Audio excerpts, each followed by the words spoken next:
I get that, but is we live though? Is we like all the way live though? You heard? Peace, the public, and power to the people. My name is Miles Xavier. My brother in the booth with me. That's Chestnut Tones. That's Sway Gila. And in this space that we come to, man, the vulnerable are powerful. And in this space, the most gangster thing you could do is serve. And this space is called the All the Way Live Podcast. Every single week, you and I, Miles Xavier, dedicate our time and our energy to give these people a show. And the show that we put on is to share information on things that matter. We dedicate our time to researching them, and we put together some carefully curated content for your cranium. We do this under the Livehouse Productions banner. So if you're checking our work, you see we're very passionate about impact work. We're very passionate about community development. We're passionate about information. We're passionate about art and all around flyness. And we do that for one single reason. Well, two reasons. One of those reasons is we give you stuff. You go to your friends and you sound smart by repeating what the information we share with you. We help you look good. But more importantly than that, though, man, this is a space that we cultivate for positivity and for motivation, because we know a lot of people are going through situations that are quite difficult. A lot of people are suffering from mental health issues. A lot of people are suffering from loneliness, depression, a whole host of things. Some people just going through a tough week, So this show right here is for people to come through, feel rejuvenated, feel energized, and feel informed. And we do that weekly, man. We got another hot show for them. That's right. And you know what? Even though we all are going through it at times, we all have our ups and downs. Something that always lifts me up is to be able to say that South Africa is in the building, Johannesburg is in the building by way of Exeter. And through the grace of my brother being here, I'm glad that you made it here safely, right? Another week, man. I'm just appreciative of you being in conversation with you. And you already know what's going on this side. Chicago's in the building. This podcast is recorded on stolen land. This land belonged to the Potawatomi people, right? It was cared for by them. And the violence done to remove them from this land is inseparable from the violence that we see in this city today, this country today, and this world today. So we lift up love for indigenous people the world over. We lift up love between black and brown people the world over. We forming coalitions. We collaborating. We conspiring. Join in on this. Like that, the intro's over. Let's get into the show. What we do every week is we celebrate people that are doing that good work. That's a big part of this platform right here. It was dope to have Delonte on the last episode talking about some of the cool stuff he does with those mental health braces. We shared this last week. We're sharing the work that the Mandua Foundation ladies were doing with the conversation. Yeah, man, and shout out even to Drink Booch Not Beer. We had Will come on the show. We've had some folks that are giving some amazing information all about positivity. And so if you have some positivity to share with the world, hit us up. We'd love to lift you up as well. Definitely. And because it's Women's Month this month, we're going to be dedicating that type of spotlighting to a bunch of powerful women that we respect that are doing that good work. This week is more relevant than ever to shine the work of the ladies at blackwomenforblacklives.org. These are the same ladies that are putting together the funding that's going to help you Black students in Ukraine who aren't able to get out. And if just to be able to shout out their names properly, we are talking about Tokuno. You see now these names, Nah, you stepped on that ledge and you're the guy. You got definitely. Obviously, Miss Jallo, Miss Corinne Sky, Patricia Daly, Tokunobu Koyek. So these ladies are doing some pretty incredible work because we've been seeing what's been happening with the immigrant students, the Black students and people of color trying to leave Ukraine at the moment. Yeah, man, it's crazy. It's crazy what's going on, and we'll get to that a bit later in the show. But when you brought this story in, man, shout out to you for having your finger on the pulse. I just thought this was an incredible, I don't know, triangulation, right, of it being Women's Month. Shout out to Women's Month. And so stories of Black women, something that this show tries to emphasize and lift up. But also, yeah, some of the same folks that are experiencing some of the craziest conditions, some of the most uphill battles toward their dreams, goals, aspirations, and even safety are doing some amazing things. So thank you for bringing this story and these queens to the forefront.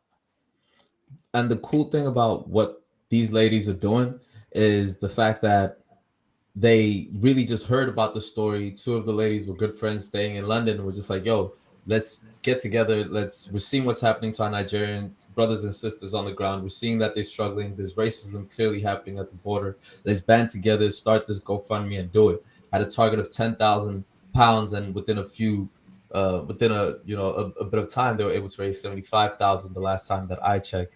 And that's something that we preach all the time, which is that if you really see something that you want to make a difference in, be the person that does that difference. Take that initiative, even if it's you and two friends that want to start something, do it. And that's how you cultivate impact. From what I've been seeing, a lot of them have been quite vocal in terms of their active support. I know specifically Tokunobu has done some work in her community from what I've been able to read. So definitely wanted to salute them for seeing their brothers and sisters going through something difficult and being the example that people can follow instead of waiting for people to be that example. Yes, bro. Like, I think we all got to take on the mindset of, if not us, then who? And if not now, then when? Right. So it's amazing that people step up to that plate. As somebody who aspires to organize, aspires to bring people together for causes like this, and to connect people to resources that they need, especially in times of crisis. It's always just reinvigorating to see other people doing this work and doing it in creative ways that we can build off of. So, man, shout out to their contributions to movements worldwide that can learn from this. And if we're in the topic of celebrating Black women who are leading movements, it's hard not to realize the jarring fact that all great Black movements are kept together, the organization of it, and put together, ran by, and kept moving forward by Black women, off the backs of Black women. This is from Black Lives Matter to go as far back as you want to even your Winnie Mandelas in South Africa. Big facts. And so the serious conversation to be had there is, Black women are often the first and at the forefront of supporting struggles for humanity in general, right? Fighting for their own rights, fighting for their own safety, lifting up their own voices, but also fighting for other groups of people, right? And enabling movements that have broader repercussions than just for themselves, right? And so often those movements get co-opted, right? So there's a real need to re-examine how we prioritize women and how we prioritize specifically Black women in movements and in specifically policy going forward, right? How do we make policy changes that reflect what these women have been saying for generations now? As someone that's on the ground and working closely with the people that are making those types of policies, what would you say policies that you could put into place that can, bring on some of this change that you're speaking of? I mean, and again, we find ourselves in this place where I really wish we had a female guest to take it away right here and go crazy. So, but I would say that, yeah, I think that there are things that we can address as far as pay gap between men and women. And a lot of that stems from the way that we look at men as earners and women as caregivers. So we have to change those dynamics, right? We have to change the way that we place pressure on women, not only in the ways to look beautiful, but also we gotta we're in the 21st century now. We know that Instagram affects young girls a certain way, and we have the science behind it. So how can we put in policies in place to force these companies to protect, right, young people and young women in these spaces where we know society already puts so much pressure on them And then there's like, yeah, man, there's just so much, bro. And again, I'm not the one that should be speaking to it, but again, lift up the voices of the females in your life. Matter of fact, I'll make a commitment right now to say the All the Way Live podcast shall not nab one more guest without having a woman of color on this joint, man.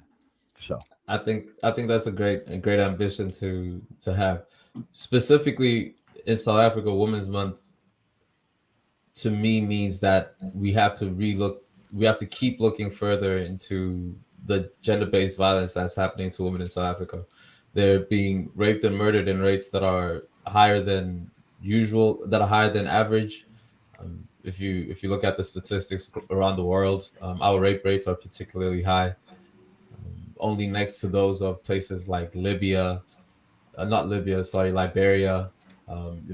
South Sudan, places where it's war torn in a lot of instances. So South Africa has super high numbers like that, and it's quite disheartening because you see these women living a life where they're just in fear all the time because of the violence that lurks. So policy, all my South African activists, females, let's keep pushing that one. Like I was saying anything new. Yo, but yeah, for real. I mean, where do you want to go with it? Gender-based violence, structural violence, right? We know that Black women, even here in the United States, face opposition when talking to their doctors and physicians. They're not treated the same. They're thought to still have a higher pain tolerance, right? And they are treated as such, right? Like this is a thing that happens and that women have been saying. So how can we put policies in place to make women feel heard, protected, seen, and safe? Even in like a place like a space with a doctor, a physician, somebody who's supposed to be a professional. Like, we are so behind on these issues, bro. Yeah.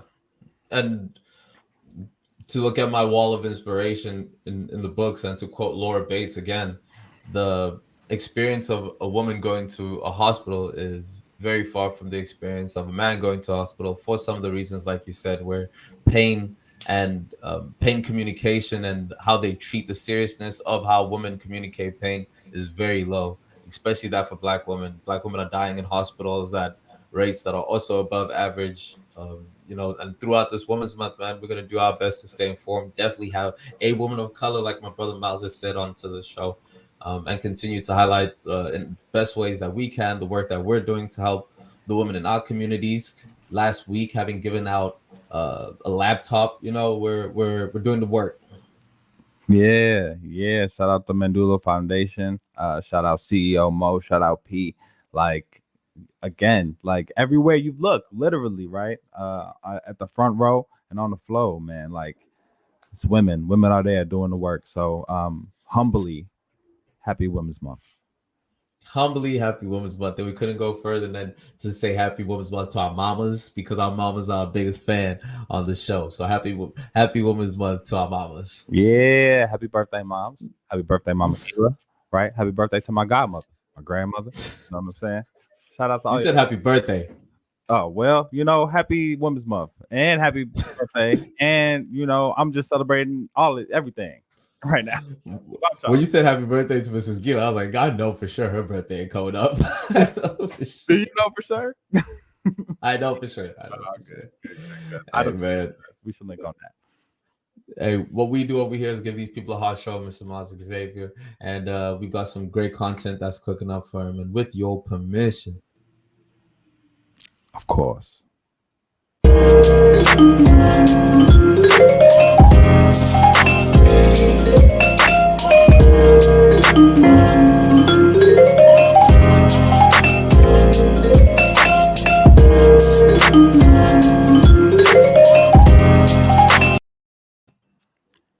Yes, sir.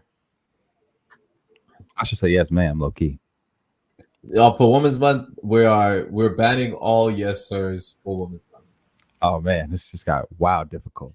But nevertheless, we shall persevere. Yo, check me out. Wait a minute. Hold up. Remix. Cut the tape. We skip Stumble Upon? What we doing here? Man. What we doing here? Man. Run the tape back, because I really run the tape back. I gotta get into this. I got this. I can't miss. Right? Let's do it. This is important.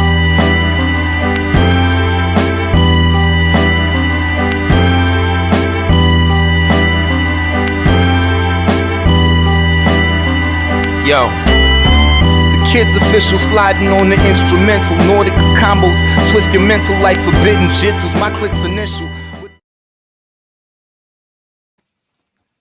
Yeah. Had to get the vibe right. You know what I'm saying? Had to get the beats going. And had to, of course, get the positivity in too. Because you know it's a lot going on in the world. We're gonna get to all of that for sure. But first, continuing, you know, our celebration of Women's Month, we got to do a little bit of celebrating Miss Angela Davis. You know what I'm saying? See, I messed up pre-production, ladies and gentlemen. That's exactly what just happened, yo. I messed up pre-production, but here we still rocking. We rocking. Yo, check this out, man. Miss Angela Davis is a political activist. She is an academic. She is an abolitionist. She is an author. She is a Black Panther. She is a symbol of resistance. Yeah. I'm there's a few people that have really shaped my perspective on race and class and Blackness in the United States. And along with Dr. Cornel West, Angela Davis is right at the forefront of that for me. So she looms super large in terms of like my academic aspirations, the ideas I hope to wrap my mind around. And as an educator and as a leader, I'm just in awe of this person. So I just wanted to celebrate her for Women's Month. Yeah, man. Celebrating Angela Davis. And when you see the monumental task that these women picked up at the time of their struggles, Angela Davis within the 60s and 70s being an advocate for taking up the prison issues that were happening in the US at the time, which is the burst of the prison industrial complex and things like Amendment 13, and really looking at those issues in detail and fighting against the police as a young Black woman being arrested multiple times. She speaks about the abuse that she suffered at the hands of police. It's still being unspoken, just giving it, you know, as it is, and being a symbol of power, man. It's definitely one of those inspirational figures when it comes to standing up for something, and despite whatever the repercussions of it will be.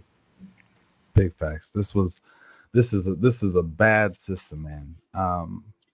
Angela Davis has done some incredible things, right? She's what I think this shot right here, shout out to the YouTube audience and shout out to my brother for being on the ones and twos with the visuals, man. Always bringing something extra to the show. But we've got this famous orange turtleneck, Angela Davis, huge afro, right? With the intensity of this stare. This was actually I believe this was lost for a long time. It was actually from the Black Power mixtape, which is a documentary that was released in 2011 about kind of the movement between 1967 and 1975 in the States. And it's an incredible documentary.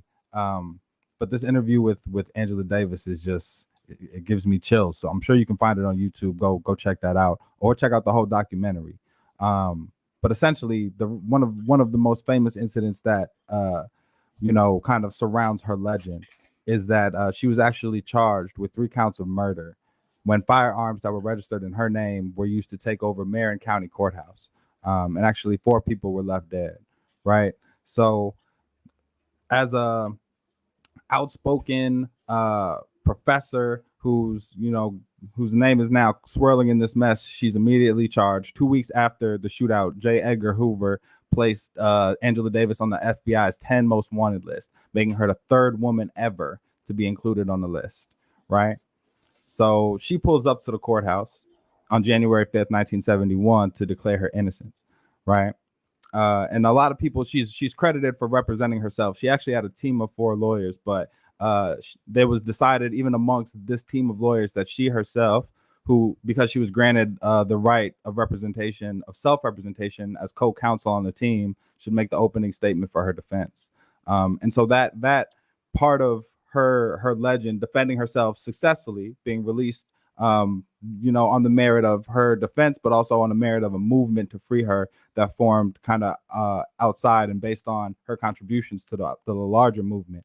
But she kind of was transformed by that into the symbol of resistance that we know her as today. My brother Miles coming through with the history of it. Thank you for sharing that history. As people that try and be active within the community, it really does show you that like there was a time where what you stood, the most important thing to stand for was the same thing that could get you killed, was the same thing that was going to get you arrested, the same thing that was going to get you brutally beat up. The most important thing that everyone agrees, like, yo, we got to free ourselves. We got to get ourselves out of this situation, need equal rights.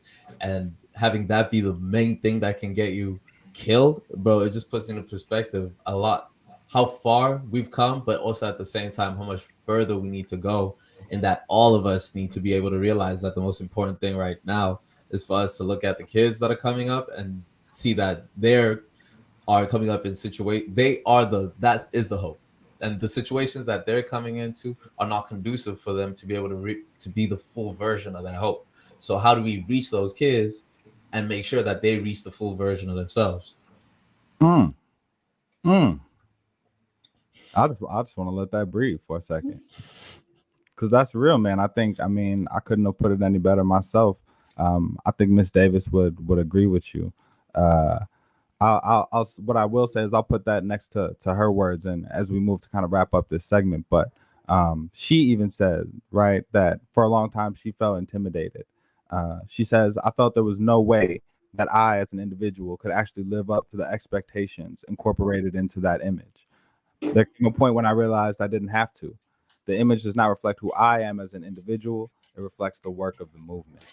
And even though I still lift up Angela Davis as like, yo, she's the bomb. I get what she's saying, man. A lot of why she's so great is because she was a part of this time where we just refuse to be defeated. So Women, Race, and Class is one of my favorite books by her. I encourage folks to go and read that. Her most recent book is called Abolition Feminism Now. That was released this year. Another one that I have on my reading list is Abolition Democracy from 2005. Yeah, man, go do some reading. Go do some documentary watching. Happy Women's Month. Happy Women's Month. More show to get into, more information to share, more fire. Let's get into the current news.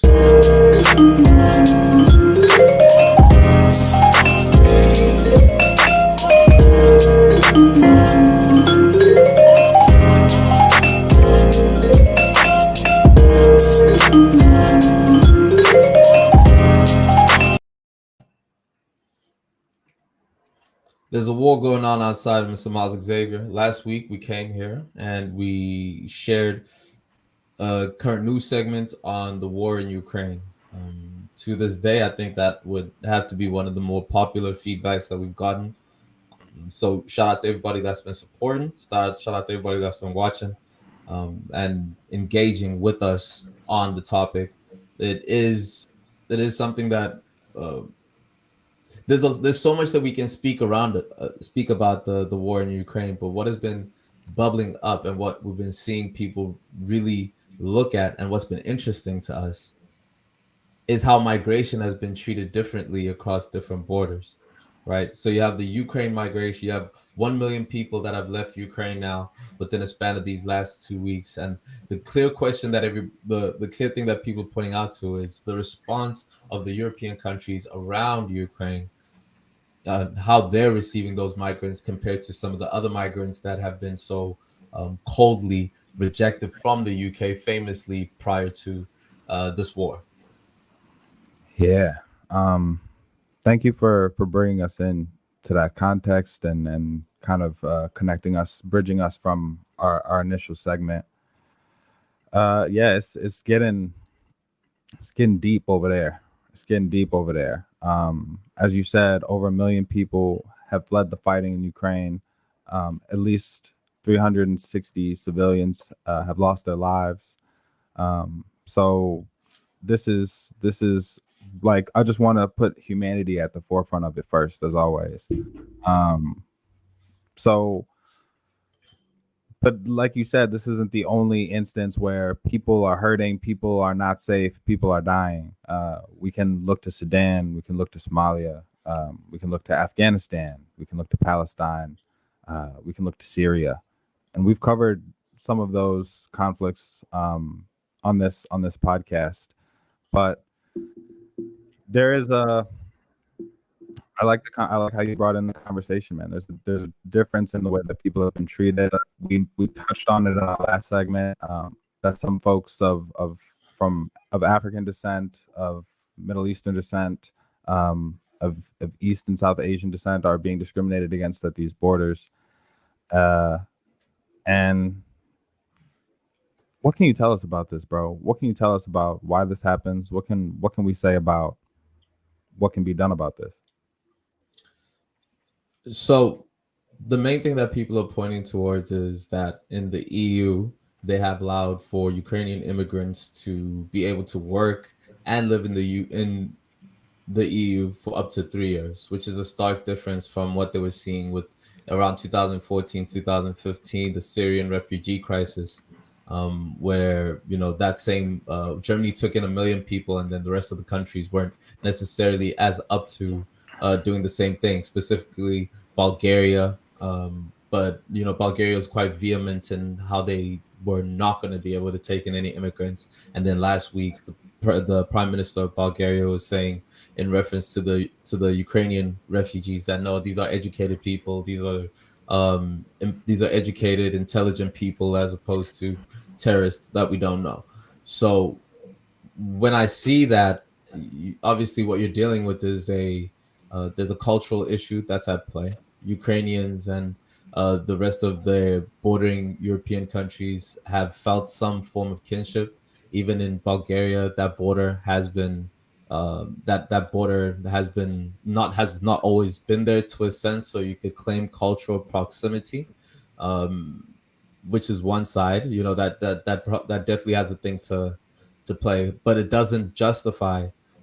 It doesn't justify the fact that a culture that is not yours does not deserve the same amount of empathy, when at the end of the day it's people that are running away from their homes. And, you know, no one ever wants to run away from their home. I think that's what's being missed in these when we think about immigration. It's like these people aren't coming here because they have a choice. It's a life-threatening journey a lot of the times, from Ukrainians included.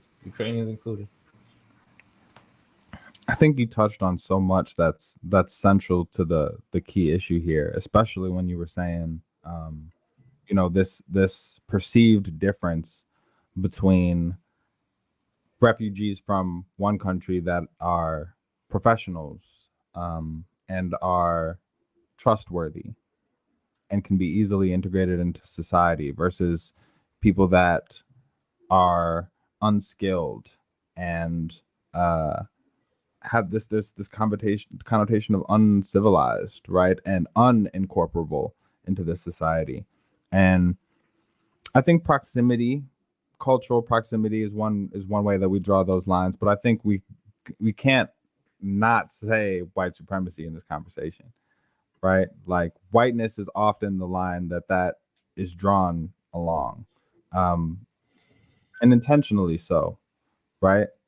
So, I mean, like, if we can't name it, we can't address it, right? I see the whiteness thing, but there's also a bit of hypocrisy in how all of us look at situations. There's hypocrisy in how the Europeans are addressing situations, and there's also hypocrisy in some of the African countries that are pointing out this same injustice and the same indifference, which is like, guys, even in a lot of our own countries, South Africa, for instance, there's about 2 million immigrants outside of South Africa who come into that country, and the hate that those people see is renowned. Is renowned, and it's not only reserved for there's no class in which you get in South Africa being a foreigner, like from Africa, where it's not a difficult experience to some extent.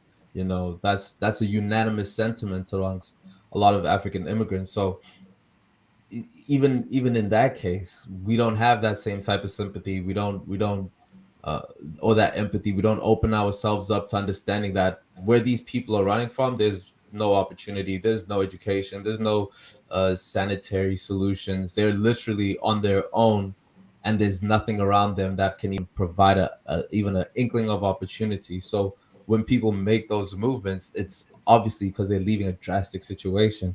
But that's, we can be quick to point out how Europe is treating Ukrainian immigrants against Arabian immigrants, but let's not forget that it's people that are being what they call disenfranchised from their homes. Not disenfranchised is a better word for it, but still, everyone is under dire circumstances when they do that. For sure. I guess what I continue to see playing out across the world stage is just these crises that are often started by countries that or these countries become proxy battles for other countries, right? The UK, the Soviet Union, the United States kind of all have their hands in the roots of a lot of these conflicts. And if not the roots of the conflicts, exacerbating the conflicts over time. And I see the places where these countries try to intervene and the ways in which they try to intervene often reflect an exploitation of certain countries, right? Typically resource-rich countries, right?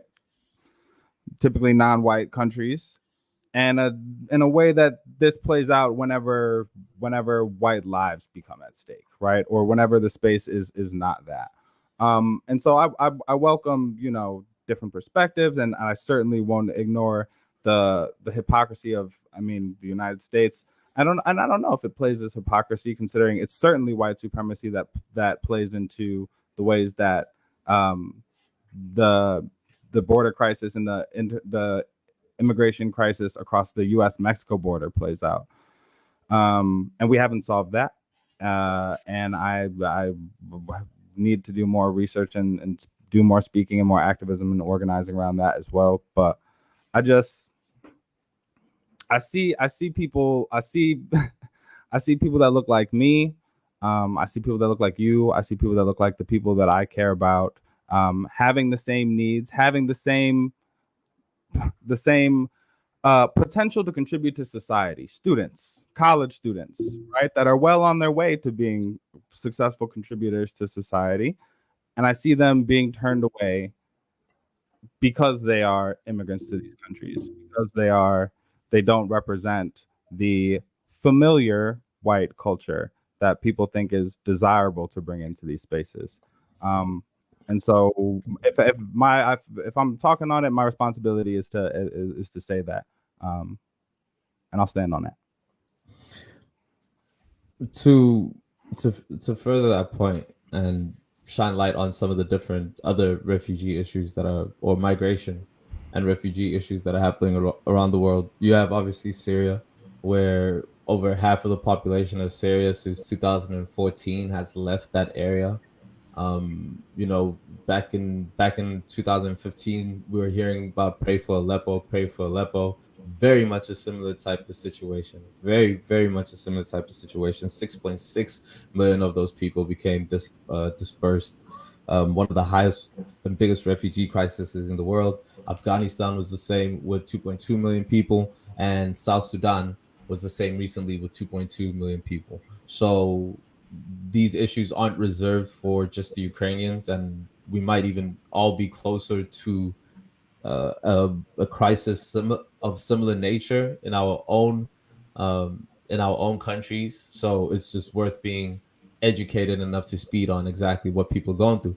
What I'm also hearing people saying is, why is it that we're calling this a world war when, in fact, if you look at Afghanistan, there were more participants actively in those wars, but that wasn't labeled a world war. France was there, Britain was there, the United States was there, Italy was there, the world was there, and they were at war, but it was not labeled a world war.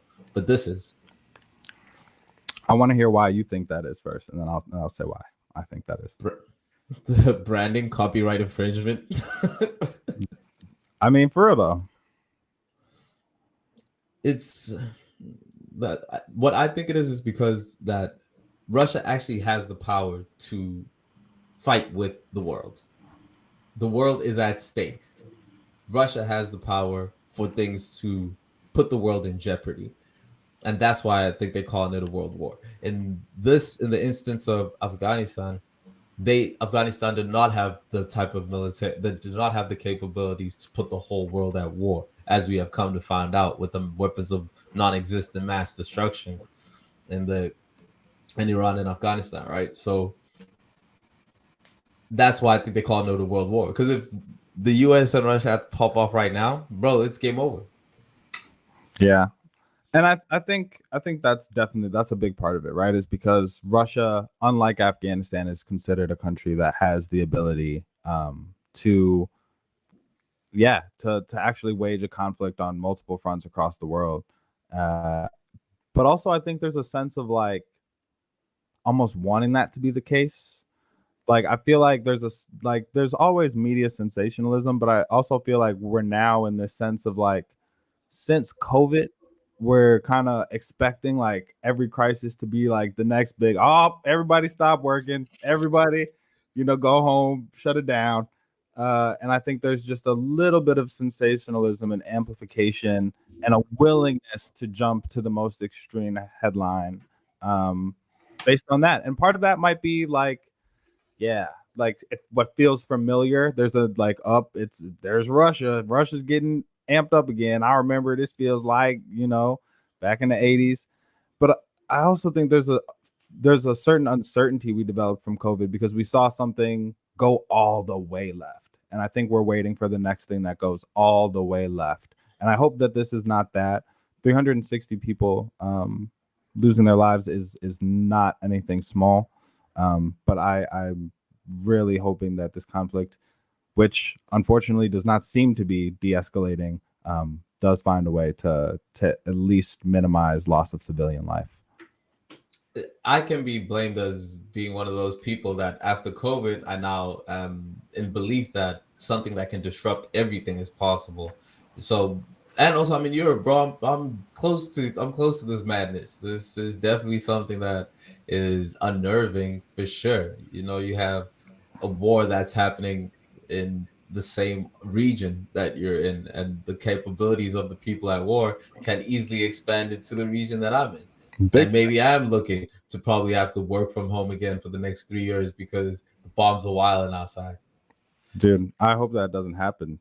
But it'll also be mad hard not to tell you I told you so. If Sarah down the hall gets put on a plane and they tell you to stay there in jail, I'm feeling with you, feeling for you. But I'm also going to be like,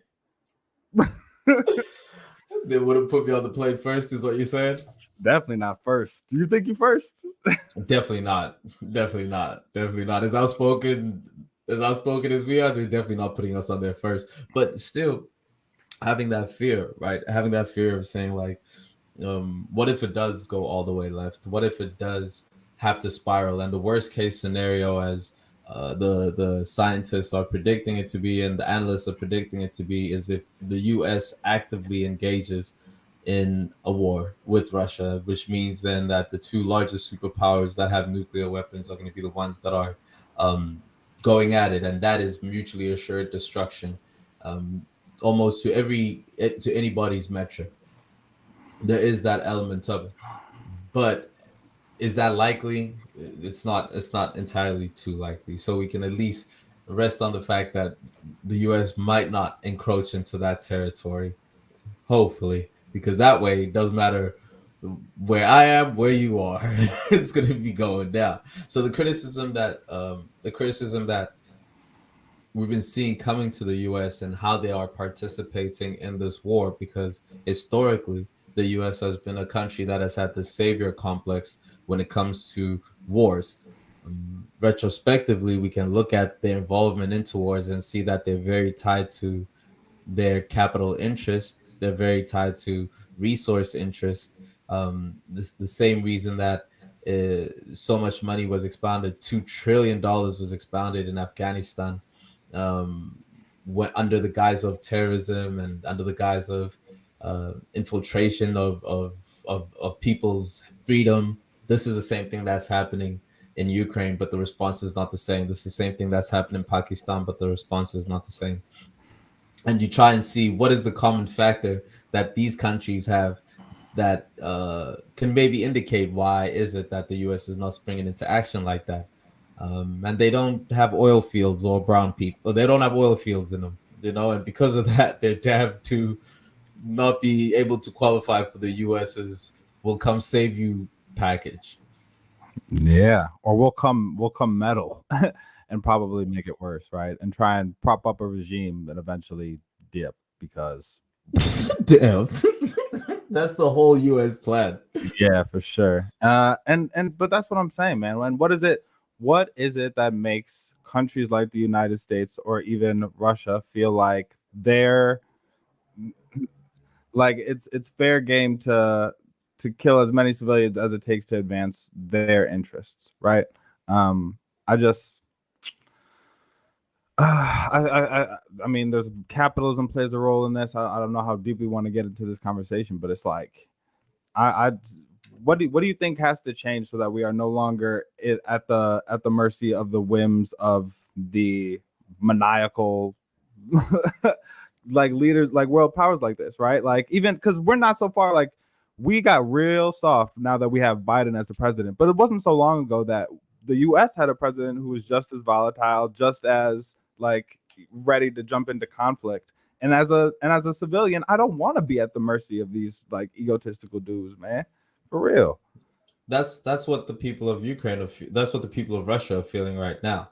That's exactly what the people of Russia feel right now, where they're now being thrust into the war off of the whim of a maniacal leader, and they now have to brace the sanctions that are falling on top of them. They now have to brace the decrease in the value of the ruble, of their currency, just going all the way to the bottom, going through a very fast forward, a very hastened recession. So, at this point in time, where Russia stands is that they're in too deep already. So they have to. It's either all out or nothing. And so, where the U.S.'s involvement in there becomes particularly interesting is the fact that still 8% of all of the oil that U.S. imports into its country is from Russia, and they haven't banned that yet. So still, that's about 24 million barrels, which equals about $2 billion worth of oil that the U.S. purchases from Russia. So if the U.S. you're seeing all these sanctions happening and trying to cut that arm, what is the U.S.'s role? What's the government's role going to be in being able to also participate in the sanctions? But again, that's capital interest. So what you going to do? Big facts. Yeah, man. That's what I'm saying, bro. Is that it gets so deep, and we have to undo so much about society and know our history so deeply to figure out how we got to this place. And so I guess that means more episodes of the All the Way Live podcast. More episodes of the All the Way Live podcast, more fire, more information. I think we done gave these people a whole lot of good information. We got some comments that are coming in. Can I say something, Amy Chibi? You can definitely say something on the show. This is an open conversation, and we'll wait for that conversation. We'll wait for that comment to come in. Those are power themselves is able to do anything. Yeah, big facts, right? And we kind of play into that as people. Matter of fact, let me read that again, right? She said, you asked what makes superpowers willing to kill people. The answer is very simple. It's power. In most cases, those who have power see themselves as able to do anything. And I think, and what I was saying is like, I feel like we play into that, right? And we don't see ourselves as powerful. We see ourselves as kind of detached and watching this political reality show play out. And we need to figure out ways of taking our power back, right? That starts with voting, but starts there, right? What are the things that we can do to organize in our own communities to get to a place where, there are checks and balances that really make us feel safe. But that's a dope comment, man, for sure. It is a dope comment, and we absolutely love the engagement. Power is definitely a big part of it, and you're seeing that play out even in the imagery of the Russian president sitting with his constituents, and there's a huge these over exaggerated tables, and they just spread out in all these weird spaces in these massive halls where he's sitting isolated and everybody else is sitting in the peripherals, you know. So that power does, it's hard not to see the power play within that whole within that whole Russia situation right now. So that's a good catch. And it's crazy how everything connects, man. We're gonna get into our next segment. We're talking about folks that have looked a little crazy, have been in situations where they have a lot of power and a lot of influence, and maybe didn't quite know what to do with it. So stay tuned. Let's get into it.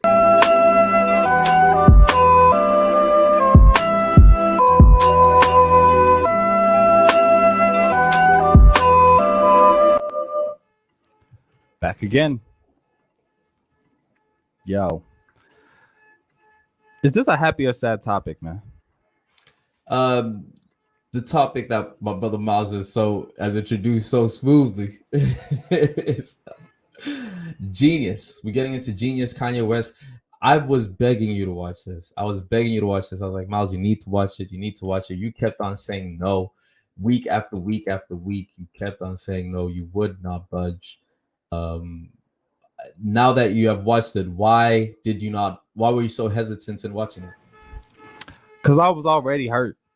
I didn't need a reminder of how dope Kanye was, because I remember.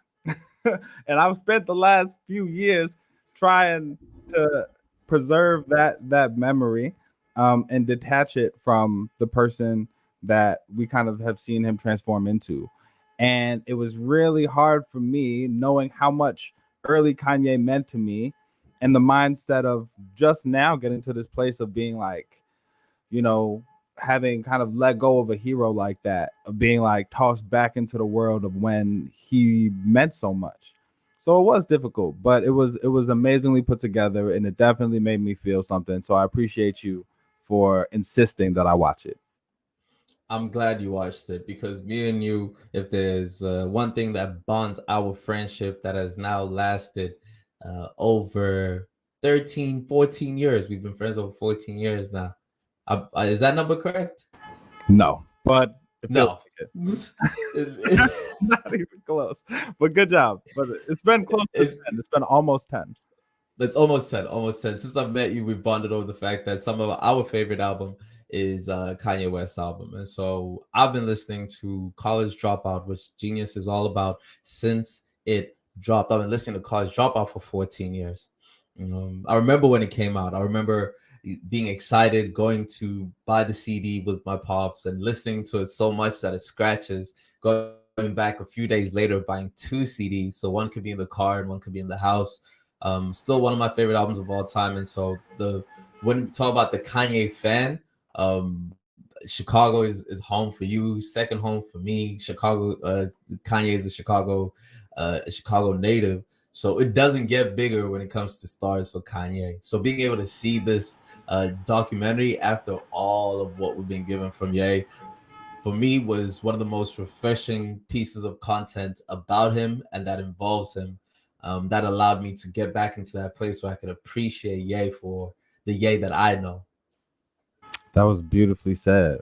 And it man, we were not only like, I mean, I was in this space. I'm coming up. I'm a young kid in Chicago. I'm also like, I'm young, right? You talked about having 2 copies of the CD because one scratched. I had 2 copies of the CD because I had a clean version for when I was riding in the car with my mom. You know what I'm saying? Like these were formative years, right? So like, this is somebody who made it okay to be creative. Somebody who made it okay to not conform to what people expected a young Black person to be, what people expected a young Black person who loves hip hop to be, right? And so to see something that already meant so much, being hip hop and being music, taken by somebody who felt like they were more interested in themselves and their own and who they wanted to be than what the world was telling them, was so refreshing and meant so much. It made me believe in myself so much.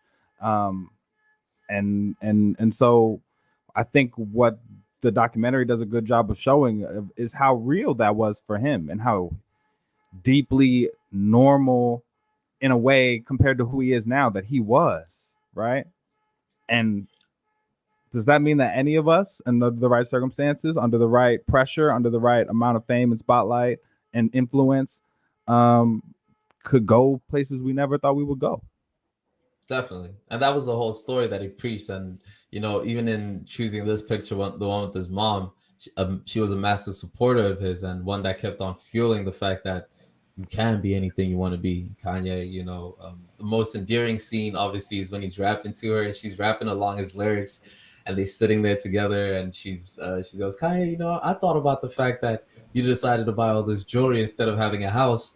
And I was bad at first, but I think it's dope. And that type of support, that type of support and positive reinforcement about his creative journey explains so much of why he is the person that he is, and why he believes in himself that way. And he speaks about that, especially on the last episode where he's speaking on the foundation, the Kanye West Foundation that he started with his mother. Or is it the West Family Foundation? I don't even think they're still operational anymore. Yeah, I'm not sure. And that's me slipping on my Chicago Community Network card. So maybe I can get back to y'all on that one. Okay. But yeah, man, I love even this picture. Like, I think part of me, even as a kid too, even when I was first getting to know Kanye, and like even when he started to become more vocal, like there was this feeling of like we never had a celebrity that might really say what they thought. You know what I mean? George Bush doesn't care about black people. Taylor Swift didn't deserve this. Beyonce had the best video ever. And there are these moments where you're like, oh, he's smashing all these social norms. He's not caring about people's feelings, but there's something really free about that. And I think we look back at some of those moments as like just watershed moments for our culture, right? Where like when you talk about somebody who's the voice of a generation, there are moments where they put what we're all feeling into words in ways we didn't know we needed to hear them yet. And he did that for me personally so many times. But then also here's this thing about a voice of a generation. What if that generation switches from underneath you, right? What if that generation evolves past you? Like, thank you for breaking us into this space of being creative and believing in ourselves. But now we want to respect each other fully, and we want to put empathy first, and we're not worried about, you know, the same things you're worried about maybe now. And yeah, can you be the voice of, when is it time for the voice of a generation to pass the torch? Or a voice. What is it time for a voice of a generation to shut up? Is that the question? I think so. I mean, one thing you have to give credit to Kanye about that you see is that he does put on a lot of people. He does put a lot of people on, and you see wherever he is in a creative space, there's a lot of people that are orbiting around him. And as from the don't like features, from the GLC features, from time, Kanye has definitely reached to give what he believes to be the voice of a generation a voice on his platform. So in terms of what is a voice of a generation supposed to do, it's the question of like, what's a leader supposed to do when he's bred a bunch of leaders? Like, sometimes they take off and do greater things than you. Sometimes you still have to pull them in and lead them through. And what I guess you're referring to in specific is when Kanye was coming out on that Trump narrative and was completely misaligned with what we were going through in terms of in terms of the Black Lives Matter movement at the same time, and a lot of the police killings that were happening, where in tandem as a community we're all facing and fighting the same issue. And here was the voice of our generation blatantly on the other team, and hurting us in a way, almost in a way that we haven't even been able to recover and enjoy Kanye in the same way since.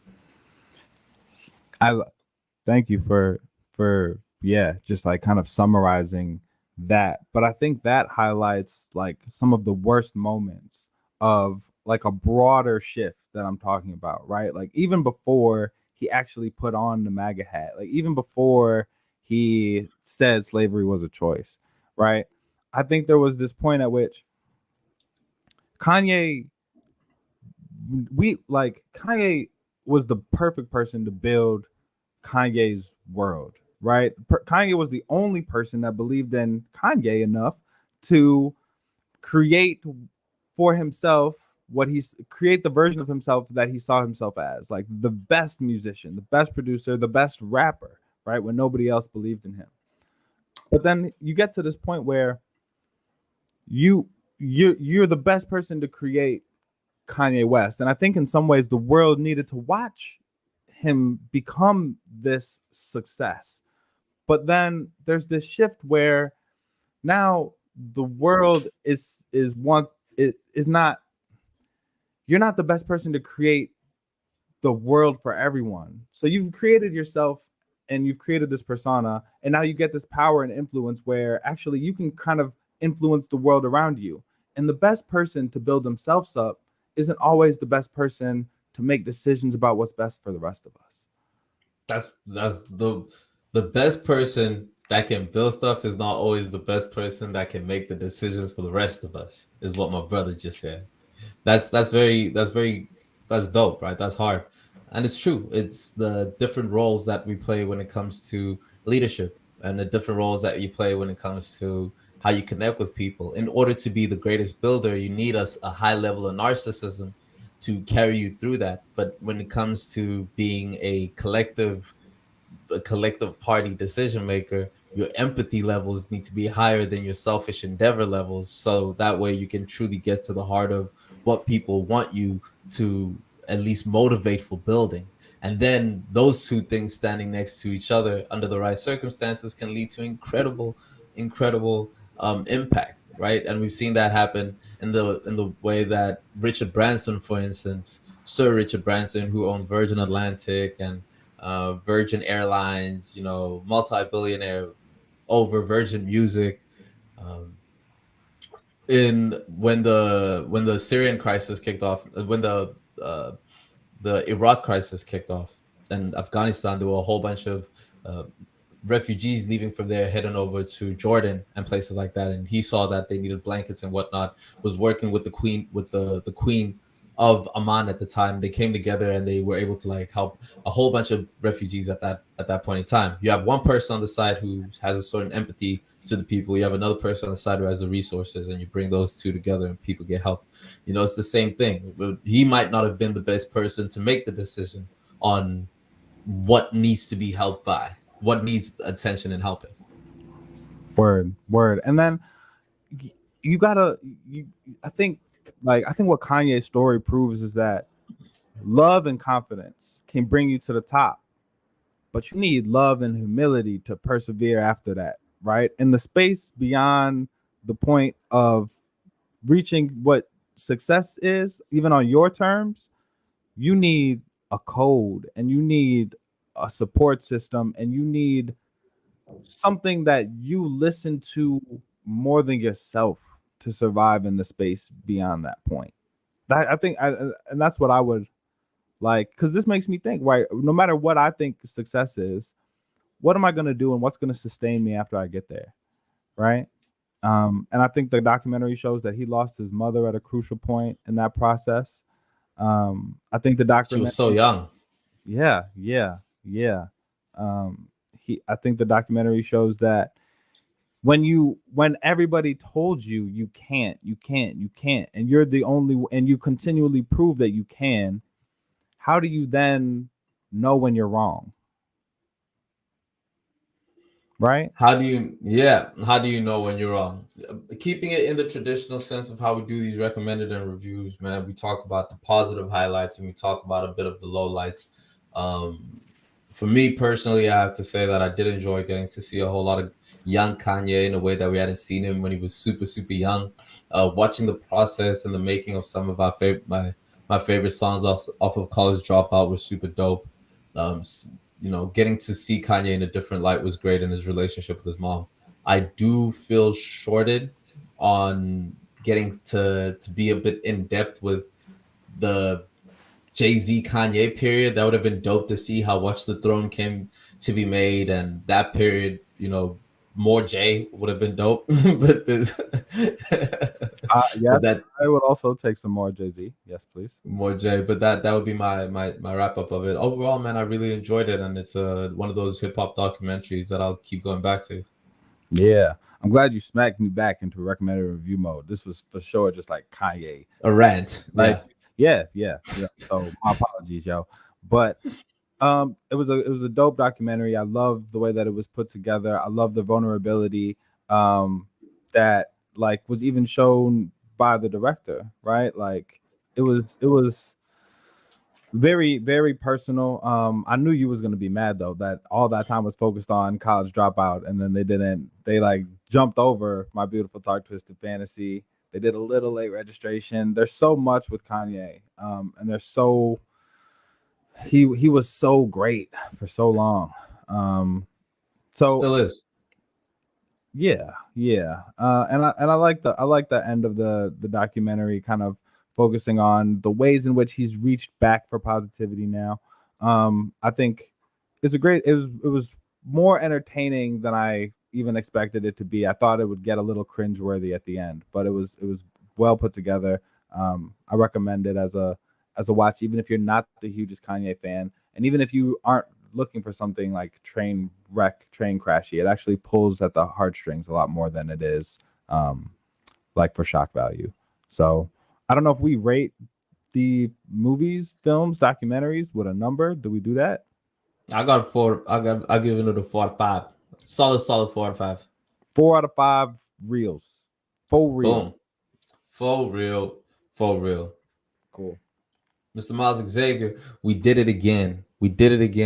And we came here with the intention of positivity and sharing information. We got people that are commenting and participating in the conversation. We appreciate y'all. More content coming. We got live house production on the Instagram that is live. We got playlists that are dropping a selection. We've got additional content that revolves around our universe because we know